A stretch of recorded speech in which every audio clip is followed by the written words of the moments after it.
ہر انسان کی زندگی میں کچھ نہ کچھ ایسا لازمی ہوتا ہے جس کے لیے وہ پریشان ہوتا ہے، یا پھر وہ اتنا خاموش ہو جاتا ہے کہ کسی سے دل کی باتیں کرنا بھی اس کو اچھا نہیں لگتا۔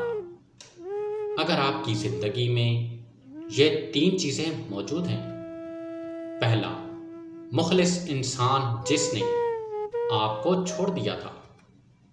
دوسرا، کسی نے آپ سے وعدہ کیا تھا اور وہ اس وعدے کو پورا نہ کر سکا۔ تیسرا، جس نے آپ کے سامنے جھوٹ بولا مگر آپ پھر بھی سچائی جانتے ہوں۔ اگر یہ تین لوگ موجود ہیں، آپ نے یہ سب کچھ برداشت کرنے کے بعد بھی ان سے کوئی بدلہ نہیں لیا تو اللہ پاک آپ سے بہت راضی ہوگا اور کبھی آپ کو دنیا میں پریشانیوں کا سامنا نہیں کرنے دے گا۔